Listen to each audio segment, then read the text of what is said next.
Divisible by 18, 24 and 25। सवाल में ये बोला है कि 18, 24 और 25 से डिविजिबल 6 अंकों की सबसे छोटी संख्या के अंकों का योग ज्ञात करें। ये सवाल आपके सामने आया, आपने इसको पढ़ा और सीधा मार्क कर दिया कि सवाल का आंसर 9 होगा। पेन तक उठाने की जरूरत नहीं है, एक्चुअली ध्यान सुनेगा। सवाल में ये बहुत प्यारा सवाल है। सवाल बोला है 18, 24 और 25 से कटने वाली 6 अंकों की जो सबसे छोटी संख्या दुनिया में है उसके अंकों का योग बताओ। देखो 6 अंकों तक जाना बाद में, पहले इंसान को उतना ही काम करना चाहिए जितना उसके शरीर में ताकत हो, औकात हो। 18, 24 और 25 तीनों से सबसे कटने वाली छोटी से छोटी संख्या है इनका एलसीएम। देखो एग्जाम में कह रहा है कि 6 अंकों की सबसे छोटी संख्या के अंकों का योग बताओ। मैंने कहा भाड़ में जाए 6 अंकों की, पहले मैं सबसे छोटी निकालूंगा कि 18, 24 और 25 इन तीनों से कटने वाली सबसे छोटी संख्या क्या है। तो मेरे दोस्तों जो भी आपका एलसीएम आएगा, ध्यान सुनिएगा, जो भी मेरे प्यारे भाई आपका एलसीएम आएगा, प्यार से समझिएगा, 18 में छुपा होता है 9, वो 9 का मल्टीपल आएगा। जो भी आपका एलसीएम आएगा वो 9 का मल्टीपल आएगा। तो मेरे दोस्तों जो आपका एलसीएम आएगा वो एक ऐसी संख्या होगी सबसे छोटी जो 18 से भी कटती होगी, 24 से भी कटती होगी, 25 से भी। निकाल के बता दूं, देखो 18, 24 का एलसीएम मैं जानता हूं कि 18, 24 का एलसीएम होता है 72, लेकिन मेरे दोस्तों 25 तो नहीं आ पाया 72 में, तो 72 की गुणा करनी पड़ेगी 25 में मेरे दोस्तों।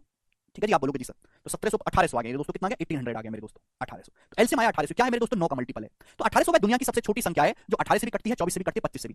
अगर 1800 में आप किसी नंबर से गुणा भी कर दो, अगर आप एलसीएम में किसी नंबर से गुणा भी कर दोगे तो जो नंबर आएगा वह भी दी गई संख्याओं से पूर्णतः विभाजित होगा। 1800 इन सबसे डिवाइड होता है। 1800 का दुगुना कर लोगे 3600, 3 गुना कर लोगे 5400, 1800 का 5 गुना कर लोगे मेरे दोस्तों 9000। वो सभी नंबर 18 से भी कटेंगे, 24 से भी, 25 से भी कटेंगे। लेकिन आपको ये तो पूछा नहीं, आपसे 6 अंकों की सबसे छोटी संख्या मेरे प्यारे भाई। तो 1800 की टांग खींच के मुझे 1 लाख के नजदीक तक ले जाना है, ये वही सवाल बन गया जो बेसिक अभी मैंने आपको समझाया था। लेकिन आपको समझना चाहिए कितना करने की जरूरत ही नहीं है कि जब भी आप 18, 24, 25 का एलसीएम निकालेंगे, एलसीएम आएगा 9 का मल्टीपल। और 9 मतलब अगर कोई नंबर 9 का मल्टीपल है तो digital sum should be 9, digital sum 9 होना चाहिए। डिजिटल सम 9 है, आप कितना भी उसकी टांग खींचते रहो डिजिटल सम 9 ही आएगा मेरे पे। 9 यहाँ पे नहीं है, 9 यहाँ पे नहीं है, ये 3 है, ये 8 है, 9 डिजिटल सम एक ही ऑप्शन में है, यही उत्तर हो जाएगा। तो हम इस सवाल को डिजिटल सम से सॉल्व करेंगे प्यारे भाई।